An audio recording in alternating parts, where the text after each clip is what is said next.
Hello, I'm the 10-minute English teacher. Let's get you exam ready. Today we're thinking about Romeo and Juliet, and I'm going to be providing a summary to Act 3. By the end of our time together, you're going to understand all the major events of Act 3 and key references from it. In front of you now are the main characters from Romeo and Juliet. If you're not familiar with who they are, feel free to check out my guide to the key characters.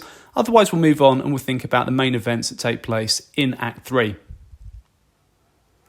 In front of you now are images that symbolise the things that take place in Act 3. And by the end of our time, you should be able to recall and explain exactly what happens in Act 3. So now we'll move on and find out exactly what does take place. Okay, it starts with Tybalt looking for Romeo. So you'll remember that Tybalt had seen Romeo at his uncle's house at Lord Capulet's ball, and he wanted to challenge Romeo there and then, but Capulet deterred him from doing so. He did, however, send a letter to Romeo's house challenging him, and he's on his way to find Romeo and sees Benvolio and Mercutio talking to each other and asks them where Romeo is. So we're in the streets at the beginning of Act 3, and Benvolio's talking to Mercutio, and he wants to leave before there's any trouble, but Mercutio doesn't care. Tybalt turns up looking for Romeo and argues with Mercutio. He insinuates Romeo and Mercutio are together, and there's a lot of tension building. We know it's only a matter of time before Romeo turns up, and of course he does. So Romeo arrives. Newly married in secret Romeo turns up. He declines Tybalt's offer to fight and talks about how much he actually loves him and cares about his family as much as his own. Tybalt is unimpressed, and so is Mercutio, which is definitely worth noting. He thinks that Romeo should fight. Mercutio is then killed by Tybalt, so he decides to fight Tybalt instead. Romeo comes between them to try and split it up, and Tybalt manages to stab Mercutio. It's not clear if Tybalt is going for Romeo or Mercutio at this point, so most of the films that you might have seen make it look like a bit of a clumsy accident. Mercutio did nothing to bring calm to the situation, though, which is significant. So he is proud, he doesn't back down, he then challenges Tybalt himself, and then when he dies, he doesn't take any responsibility for what's happened and blames Romeo and Tybalt as he dies. And then after that, we've got the death of Tybalt. So after having Mercutio curse his family with his last words, Romeo goes from being sensitive and loving, as we've known him throughout the play, to being vengeful and proud. He challenges Tybalt to a fight and then kills him. As Tybalt lies dead, Romeo blames fate as if it wasn't his doing. The prince comes along and explains that Romeo is to be banished. So he speaks with Benvolio. Benvolio tells him what's happened. That's the prince. He decides that he won't have Romeo put to death, seeing as he would have punished Tybalt that way, but will banish him instead. They didn't have trains or WhatsApp in those days, so this would have been a big deal. Romeo speaks to Friar Lawrence, who promises to come up with a plan.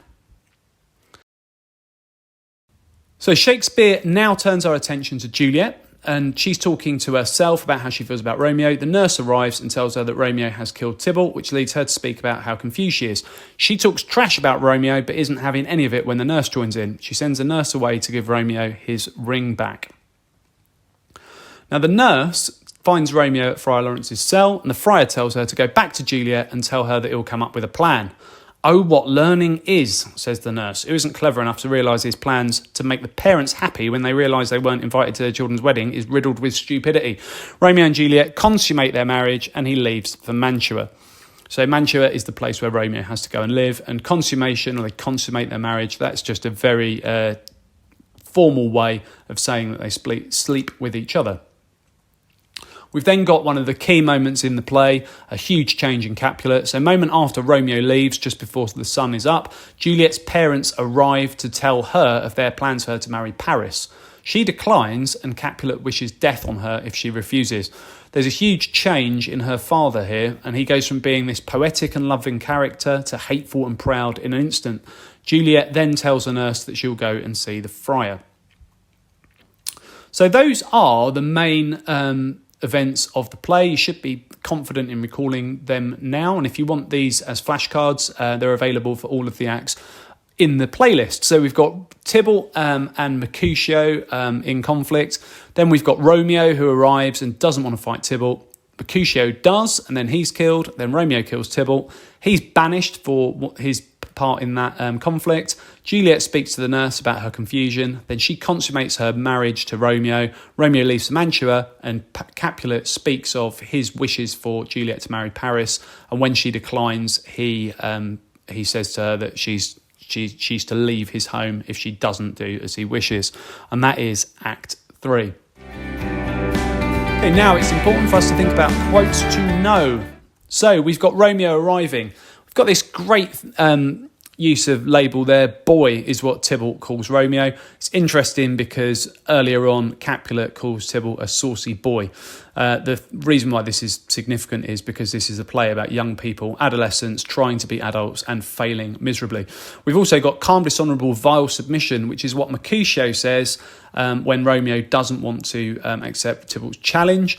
We've got an example there of MERCUTIO being proud, and it leads to his death. And when he does die, he doesn't take any responsibility for his part in that conflict and instead curses the Capulets and the Montagues.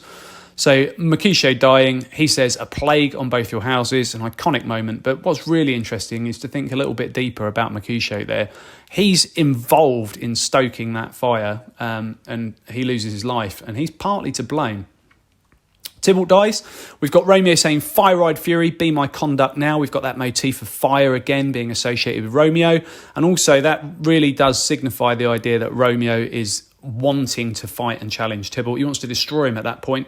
And when he does, he says, I am fortune's fool. Fortune is another word for fate.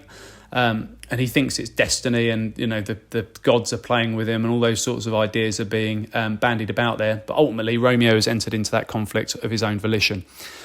Then we've got Juliet and the things that she says. She says, I've bought the mansion of a love and not possessed it. This is what she says while she waits for Romeo to arrive. Well, she hasn't bought anything, and she's in her parents' house. So that image of the mansion is very ironic there.